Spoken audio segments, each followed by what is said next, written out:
Speaking of chiseled physiques and healthy bodies, Rick Spielman.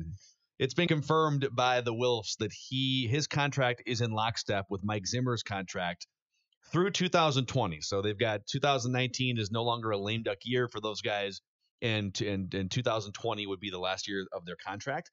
Two-part question: is Rick Spielman? Let's phrase it this way: is Rick Spielman a top 10 general manager in the NFL? And if you had to hitch your wagon to either Rick Spielman or Mike Zimmer for 5 years beyond 2020, which one would you hitch your wagon to? I will answer question number 2, or the second part of that first, and say I would hitch my wagon if I had to Mike and not Rick. And did you say top 10? Yeah. At the rate things are going, where it would be like a no-brainer to keep him. Yeah, at the rate things are going right now, with throughout this league, I would say no. And this might not be fair, but the main reason I say no is this: the shortcoming is a huge one. He's never been able to identify that quarterback. Or did he? Well, in Teddy, maybe, but it didn't work. But he identified Christian Ponder. They lucked into Keenum completely. They went out and gave Cousins 3 years, $84 million guaranteed. So no, and I would attach, if I had to Mike before I attach to Rick. So I think that the quarterback thing is a little tough. I think it's almost an incomplete because Ponder was a huge whiff. Teddy, people chalk it up as a whiff, but if he doesn't blow his knee out, he might be the franchise quarterback. Maybe he's not Tom Brady, but if Teddy Bridgewater would have become the 10th or 12th best quarterback in the NFL and he's still your quarterback, is that a whiff? I was going to say, I don't know that you even needed him to develop into a quote-unquote franchise quarterback. You just needed him to be good enough to complement that defense. That's really all you needed Teddy Bridgewater to be, and I think he could have very well been that. Absolutely. And he was that for the 2 years he was healthy, right? They went to the playoffs and they went 11-5 one year, and they beat the Seahawks in the playoff game, but then Blair Walsh missed a 27-yard field goal. 28 fumble too, don't forget that. He did fumble. But if you had to hitch your wagon to one of those two guys, so their contracts are in lockstep, and it sounds like it's going to be either they both stay or they both go, depending on how the next season goes. Which one would you look at and say, I trust that guy more at his job for the next 5 years beyond 2020? From a philosophical standpoint, and Judd and I bring this up all the time when we're talking about hiring head coaches. We talked a lot about it with the Wolves. And now I'm going to carry that same philosophy over to the Vikings, which is that I hate handcuffing a GM to a coach he didn't pick.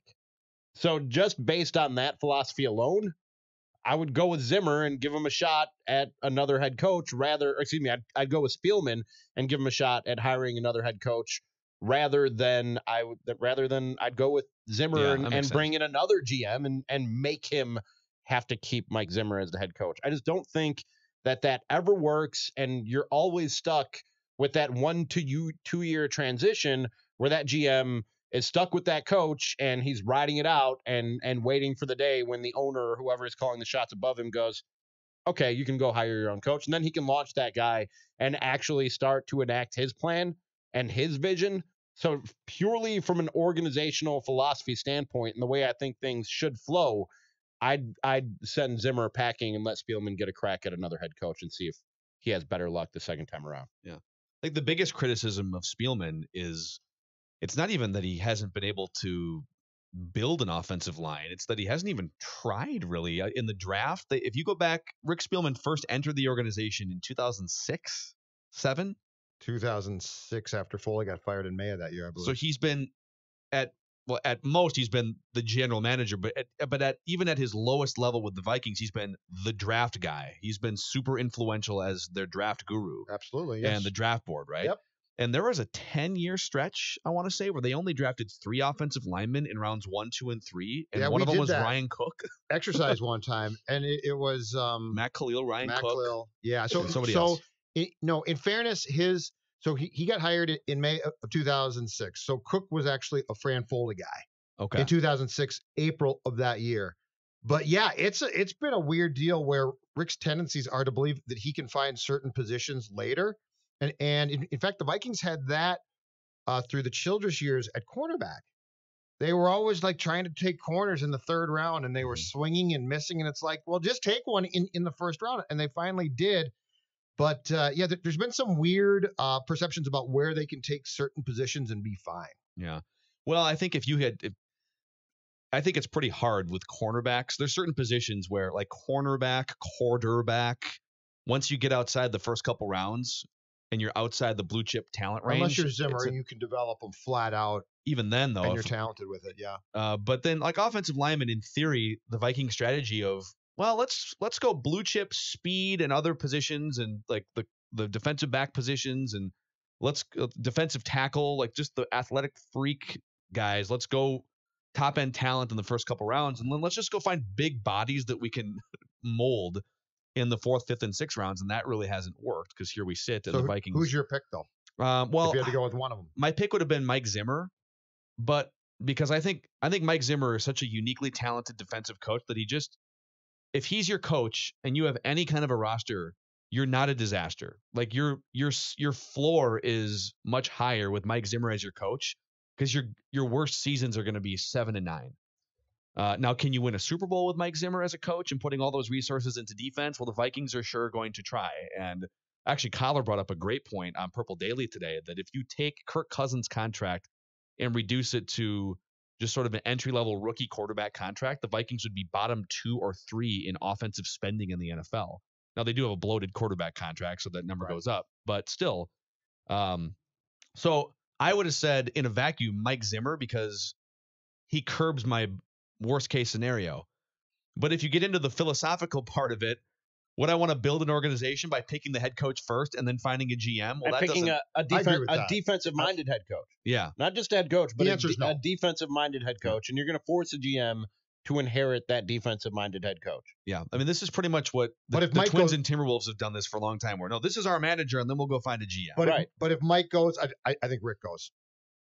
If this does not work out, and they both are going into the last year of their contracts in 2020, I think they're both gone. Yeah. So I don't see any way that if they win 7 games in 2019, that the Wolves say, okay, Mike's gone, and Rick pick a coach again. Yeah. So I think they are very much now a package deal and tied together. If I asked you the question, is Rick Spielman a top 10 GM a year ago? How quick do you answer yes? Coming off a 13-3 season where you were a play short of the NFC Championship, and you went out and got the best quarterback on the market. I might even still say borderline top 10. I'm more bullish on Spielman probably than Judd has been, because I give him a little more credit for Teddy Bridgewater, and I give him credit for all kinds of great defensive picks. Here's what happens sometimes. Anthony Barr gets taken, and Anthony Barr was a top 10 overall pick, and Anthony Barr has been not as wildly successful as we thought after his rookie year, but he's been a good player for the Vikings, and we tend to say, well, that was a Mike Zimmer draft pick. Mike Zimmer's the one that's that won. Because Mike says that. Right, but he takes credit for it. But Rick Spielman doesn't get 0% of that credit. Rick Spielman gets a large chunk for just pulling the trigger, listening to people and pulling the trigger. But if you were to take them both and say, okay, which of the coach or GM, so not saying that they're tied together, if you were to untie them and get the opportunity to hire one, I think Mike brings more. I think Mike's ability to coach defense, and he might be the wrong type of coach for what you want in this league where things are trending right now.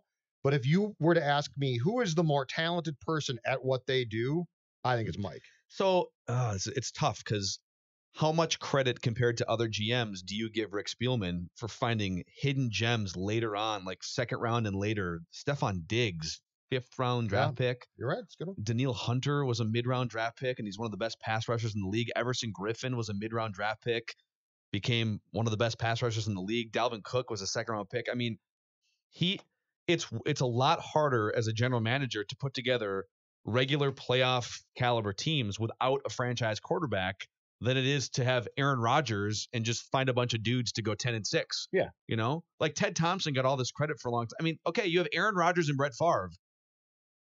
Well, you start the season 8-8. You literally start the season 8-8, barring catastrophic injuries, when those guys are your quarterback. When you start the season with a rookie, a Christian Ponder, a Teddy Bridgewater, a backup, a Sam Bradford, when you start the season with those guys as quarterback, your floor is not 8-8. Your floor is like 4-12. Right. And the Vikings don't go 4-12 really ever. You have to be right a lot more often when you don't have the franchise quarterback than when you do. The quarterback, having a franchise quarterback, having an Aaron Rodgers just creates this huge margin of error when you talk about hit or miss on draft picks, when you talk about hit or miss on free agents or trades. That guy compensates for a lot of the bad decisions that you make, or decisions that just simply were good but could have been better. A guy who you could have drafted in that spot, but you got the guy who wasn't quite that. Aaron Rodgers makes up for that difference between what you got and what you could have had, if that makes any sense. Yeah. No, it does. And this season is going to be, because of what their contracts are and because it's now on the record from ownership to say these guys are handcuffed together, not just in theory, but they're literally contractually handcuffed together. And this, I'll say the same thing about this that I said about Mike Zimmer when they exercised his option and kept him around through 2020. It means nothing for his job security.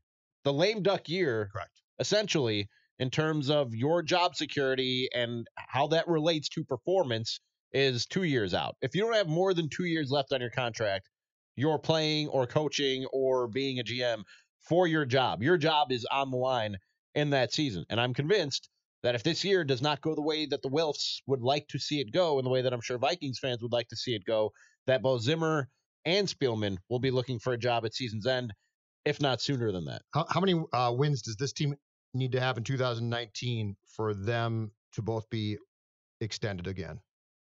Because they're not. I don't think So they're it's going to either go fired into the or last. extended, right? I don't think that they would be allowed to go into the last year. So you're right. This does not mean a ton.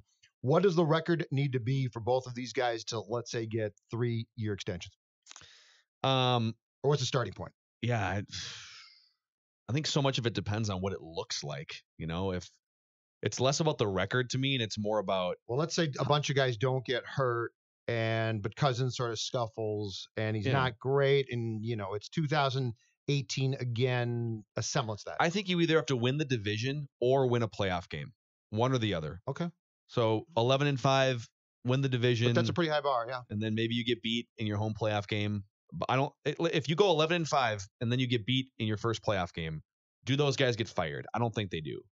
If you go 10-6 and you make the playoffs as a wild card team and you win a road playoff game, I certainly don't think they get fired in that instance. But some of it also depends on what does it all look and feel like. And yeah, it's also one of those weird crossroads in sports where it's not a disaster, but you've kind of plateaued at a certain point if you just go 10-6 or 11-5 and you don't make a playoff run. And Kirk Cousins is kind of who he is. Do guys deserve to get fired because you've plateaued in a decent spot? I mean, because you could get rid of those guys and bring in a terrible coach, and now you're 3-13, and that's where we get.